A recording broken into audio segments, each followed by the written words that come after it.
About 26 new oil and gas projects. They will completely destroy the climate on the planet. European Union and G7 countries who've been incredibly slow. There were 15 packages of sanctions that took 3 years. And the Russian economy is still doing well. Negative effect of Russia's war in Ukraine goes far beyond Ukraine's borders. Hi everyone, my name is Zhenya Melnik and this is United 24 Media. Today we're going to have a Zoom interview with Svitlana Romanko. Svitlana is an environmental lawyer and a climate justice campaigner. She's been an environmental law professor for 15 years and also she founded a Razom We Stand organization. This organization fights to end the world's dependency on Russian fossil fuel, which is basically the main source for Russia to finance the war in Ukraine. Hi Svitlana, it's so nice to see you. Thanks so much for being here with us today, for taking the time. I would like to begin our conversation with the latest news, which is the cessation of Russian gas transit through Ukrainian territory. And I would like you to explain maybe to our viewers why is this so important and what are the consequences? So the end of the gas transit has become a major milestone event in getting rid of Russian fossil fuel addiction. Especially, it's been very symbolic, emotional step for Ukrainians, but also economically difficult step. But we did take this step, and I am very proud, in particular, of our government making this decision in the midst of the third year of the Russian full-scale invasion. For the EU, the economic and energy security consequences won't be severe because Europe has been preparing to that step for quite a long time, and they were able to diversify their gas supply. And for Russia, it will be much more severe. They will be immediately deprived of 6.5 billion of euros annual profit for this particular gas transit. What's very important, internal domestic gas prices for the Russian population will increase by 37% in the coming year. Gazprom has already announced that, so we expect significant social impact, which will be, of course, negative for the population. And also, there is only one of 5 pipeline routes that Russia has built in the past to put Europe into the deep dependency on their gas. Only one is left, is the Turk Stream, which is currently not operating a huge volumes of gas.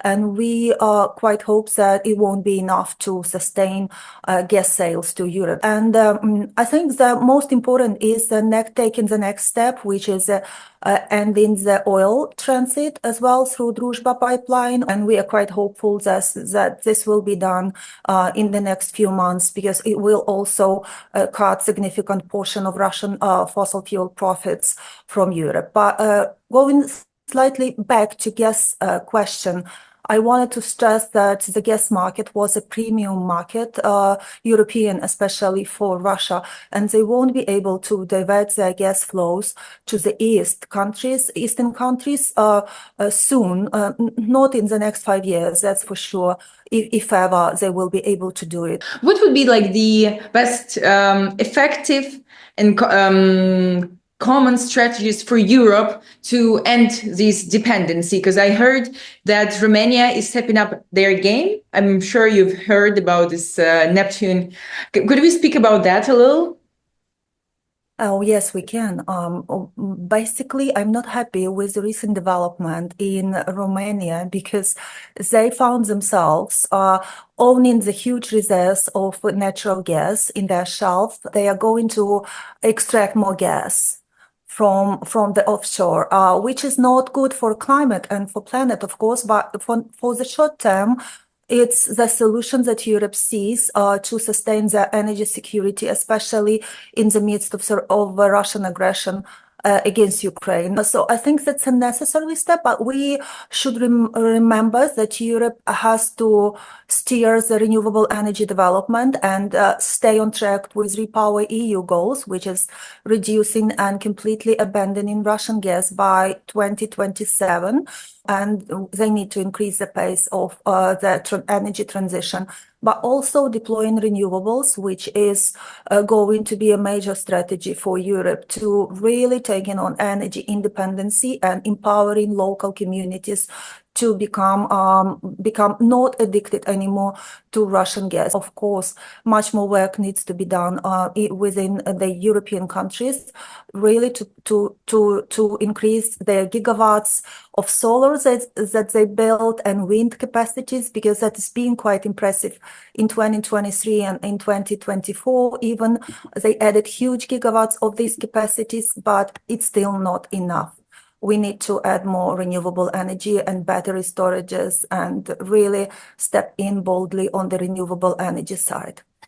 I know that you're a strong believer that the future lies in the renewable energy. Could you explain how is this possible to switch fully to the renewable energy for at least for European countries?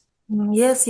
I just was revising a European Commission decision that they aim to cut emissions by 90% by 2040. And this has been really designed in all strategic documents, a European Green Deal that Europe currently develops and improves every year, a new industrial strategy.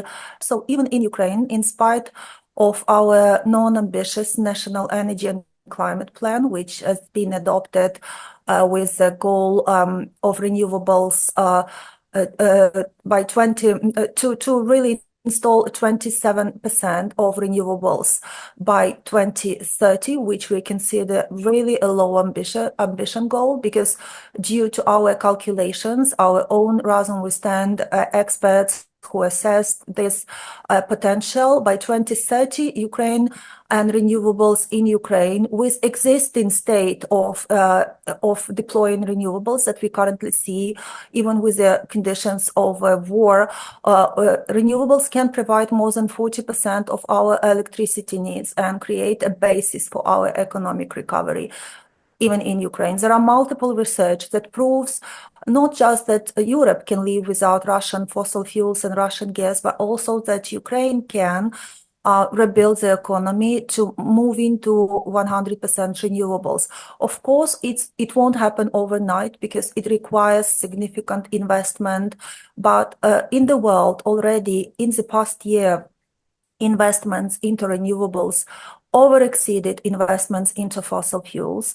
So we currently witness the ending the era of fossil fuels. And currently we have to design the policies that will enhance renewable energy transition by the coming decade. And to add into that on Ukrainian level, because of course we all care what happens to our country, have destroyed, and really with economies suffering due to the Russian full-scale invasion.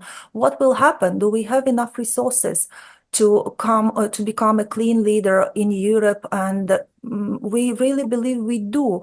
And the few research that from Amber, from Greenpeace, from many other organizations have proven that we can over-exceed solar capacities that could be installed on Ukrainian territory. And we see the amazing pace that is happening with wind turbines installation, even during the wartime. So we do have the means, but we just need the tools, and tools are in policies.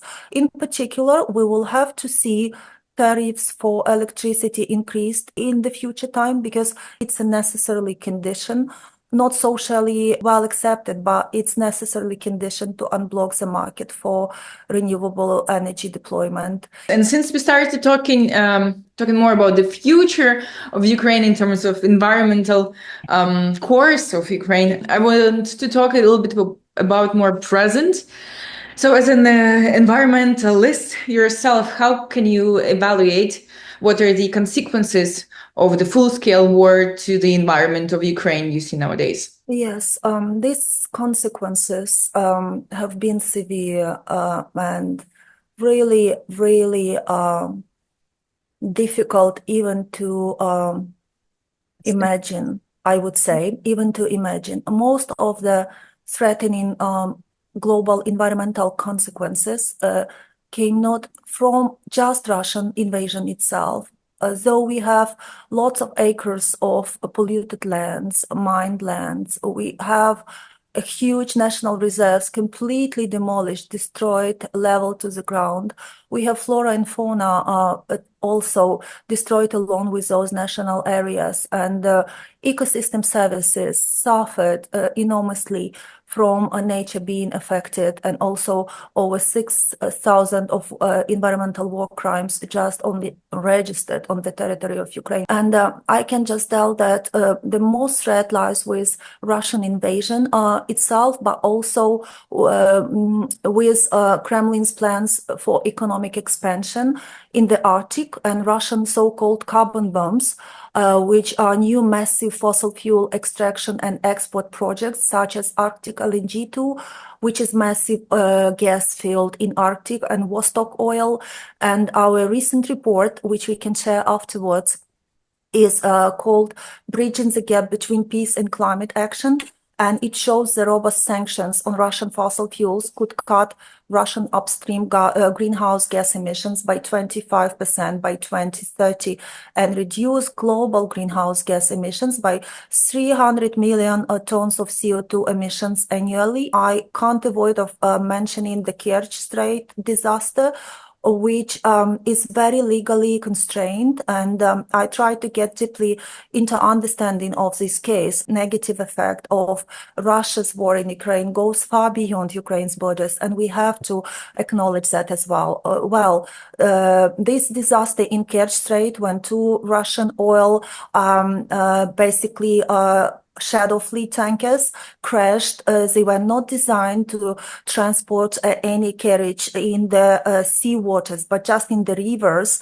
And this resulted in a huge heavy fuel spill in the Kerch Strait, but also in Black Sea, in Azov Sea, and also the overall estimated cost is about $1.5 billion of dollars overall, but it might be more. So, but the legal mechanism is that Ukraine potentially could request from international oil pollution compensation funds a compensation, because we are active member. They compensate for these incidents. They help clean up. But due to Russia's illegal occupation of Crimea, early, as we know, and the full-scale invasion afterwards, Ukrainian authorities are severely restricted in their ability to collect evidence, assess environmental damage, and implement cleanup measures everywhere it happens, because it's been considered a combat zone, and no international missions can enter the disaster site. So that really demonstrates how shadow fleet tankers can threaten not just Ukraine, because this effectively blocks our access to proper environmental monitoring, to our territories and justice mechanisms as well. Of course, this is one of the largest environmental catastrophes in the Black Sea of the Nova time, with impacts extending far beyond the spill zone into multiple nations as effects as well. So this is just one example, very clear one. And I really regret that Russia is not being held accountable. And I highly hope that there will be mechanism in place, repercussions and also reparations and any kind of compensation that will hold Russia accountable for overall damage. Though it's very hard to eliminate and compensate because it just can't be assessed. So last European 15th package of sanctions for the first time targeted the shadow fleet. So how do you assess this package? Was it strong enough or not? What's your opinion on this one? I can't be completely positive because that's a 15th already sanctioned package, and it still does not sanction and did not sanction LNG gas, which has significantly increased in shares compared to even the last year. So now it's 20% increase, and last year it was 15% increase. So of course it's not perfect, and I would say Europe is way too slow in imposing those sanctions. So as we know, 14th sanction package has been imposed in June 2024, and then In December, we've got 15 sanction package, which that sanctioned actually 52 vessels from the shadow fleet. But given the overall amount, we understand that there is still much more work that has to be done in sanctioning the shadow fleet tankers. But also, what I am highly concerned that we currently in these sanction packages, we mostly deal with consequences of high price cap on oil because the shadow fleet is a direct consequence of how oil price cap is being really seen ineffective measure to cut Russian profits on oil because these vessels are still allowed to function and to transport oil, which has to be sold like not above $60, which is not true. It's been selling much higher, $70, $74. And of course, complete oil ban would be much more effective than dealing with the shadow fleets. But now Europeans, of course, started enforce these shadow fleet measures that being put into the 15 sanction package more tightly. As we've seen, Baltic countries started to monitor and to check shadow fleet tankers entering their waters, and they can even stop them and investigate them, which is a good thing. Also, what I wanted to say, what is good about this sanction package is that they first time in history ever, they sanctioned 6 LNG tankers that were carrying Russian LNG, but it's not yet enough. And the time in between sanction packages, it's been slow, big break for Russia to regroup, to reroute, and to find the new ways to bypass sanctions.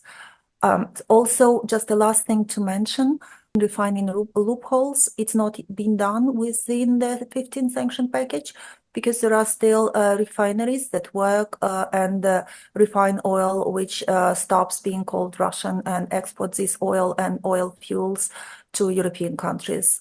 This has to be more attention. But of course, LNG is a major threat which has to be addressed within the 16 sanction package. And you were speaking about the loopholes that Russia is so successful in using. What are the main ones, except for using LNG, that you see? And again, what can be done against them? Well, I would put it in slightly different way. It's not Russia being fast and super genius in avoiding the loopholes and bypassing them. It's European Union and G7 countries who've been incredibly slow in finding illegal ways to sanction Russian fossil fuels so far.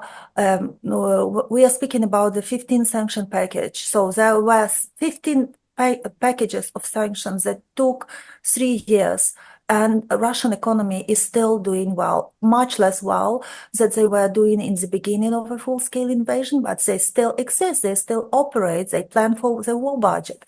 And that's been, in general, ineffective. I see the roots of this ineffectiveness in non-willingness and lack of political will of G7 countries to impose the full ban of on Russian gas in the very beginning of a Russian full-scale invasion of Ukraine in April. Because if it would have been done back to then, we would now have seen the Russian economy completely destroyed, because if they would have lost the European market of 40% of their economy, gas market, they wouldn't be able to cope that fast, and they would have had to spend much more money to cover for those lack of exports. And as we know as well, petrochemicals, which are the third, along with the natural gas, because petrochemicals made from gas, this huge Russia's industry is not yet even sanctioned. There are a lot of financial institutions in the world, including in the US, that are still providing financial services to Russian fossil fuel industry to help them stay afloat. So that all contract with them must be ended. We work on that and with our embassies and diplomatic institution and sanction coalition, but it's not enough. More, of course, I keep telling that it's not enough because it's not enough because the war is having such severe consequences for Ukraine, for our citizens, for our nations that we have to put as much pressure on the G7 countries as we can, even in a difficult political circumstances. And also, Russia indeed finds some ways and adapts quickly to new sanctions. But actually, it won't be able to adapt that fast to complete loss of European gas market. They won't be able to build the new pipelines to the east, who actually does not need the gas to that extent because China is deploying renewables in enormous scale and they don't see Russia as a main gas exporter. So basically, we just need what needs to be done. Of course, the shadow fleet loophole has to be closed. Oil price cap has to be lowered as much as it could be, $20, $30. It will destroy Russian economy based on oil profits, of course. Closed Druzhba pipeline route through Ukraine, which we have every right to do because it's a force majeure and this is a wartime. And dealing with a war party is not acceptable. It's absolutely safe from the contractual side. And actually keep sanctioning Russian Arctic activities will greatly help because indeed Russia has lots of about 26 new oil and gas projects that are still not open. Not being started to explore in Arctic. And if Russia opens them all, they not will just have enough money, they will completely destroy the climate on the planet as a main polluter and main greenhouse emitter, because they don't care of climate, of people, and of peace, of course. And this is all in complex, but what we see and what we will be working in the next 6 months really hard is just getting the LNG ban into 16 sanction package and getting more shadow fleet vessels into 16 sanction package and also working with the US, trying to work with newly elected US government administration towards sanctioning Russian oil and Russian financial institutions. So, what are the trends in the like global environmental community regarding the war in Ukraine? Are they with you, us, or are there some debates? I'm just curious, how is the green community looking at this now? Because, you know, it's been 3 years, everyone is tired, all of this usual stuff we have to deal with. Yes, you're right, but we still have to have to stand on, stay strong, and understand that fossil fuel industry is not an easy to fight against because they have accumulated lots of money for lobbying, for getting politicians on their side, for getting media, for getting many important people. But what I would like to say is that we do feel international solidarity still, even now, after these 3 years since the full-scale invasion, and the biggest legacy of this global energy crisis that has been triggered by Russia's invasion of Ukraine may be that it's accelerated the end of the fossil fuel era. And even IEA, influential agency, acknowledged that. And the war, in fact, unleashed an energy revolution that no one saw coming. Ukraine's resistance in the midst of the war and energy crisis became an ultimate catalyst for the fatal flow on fossil fuel addiction that while turbocharging the clean energy revolution, and nations suddenly faced a stark choice, remain vulnerable to energy blackmail, mainly from Russia as we've seen it, but also from OPEC countries who were manipulating the oil prices, and also or accelerate their shift to domestic renewables and electrification. And the consequences were truly explosive because really a lot of clean tech investments swept across the globe and renewable projects as well. That one faced years of red tape basically got fast-tracked overnight, and Europe's energy transformation shifted into overdrive. And what might have taken a decade of policy change, I can tell, it was accomplished in months, proving that energy independence and climate action are the same sides of the coins. But also we want Ukraine to become instrumental and clean energy leader country, which will be able to really be a showcasing light example and inspiration and technical solution for all other countries that were affected by dictatorships. Because what is happening, indeed, it's a fight between oppression and democracy, and also between democracy and between dictatorship. And that's why I think everyone, what we achieved all together, it's worth of celebrating. We understand that fossil fuels fund wars and climate crisis. And we understand that Ukraine does not want to be dependent on fossil fuels, including Russian, but in fossil fuels in general, because the multiple surveys prove that over 65% Ukrainians now already understand that renewable energy is much cheaper, much more affordable, and it makes us truly independent because we can run our own household solar power panel and have energy and be happy about it and not being dependent on oligarchs or monopolies or of course, on rolling blackouts that are still very true for us as well. And Ukraine can become a great example, accelerating solar and wind and heat pumps. And I think that's we've been an inspiration for the world in spite of our dark, very dark and I can't even say horrific because we can't find all of us proper words to describe what's happening, especially feeling so much more in thousands and thousands our compatriots who've been losing their lives defending the front lines, but in the sake of rebuilding truly different countries that we need to keep on renewable energy goals, independence, and become the clean energy leader in Europe. Right. On this, let's say, hopeful note, I would like to thank you again for this talk. It was very informative. Thanks so much again for doing this for us. And this was my real pleasure to support United 24 in that way I could.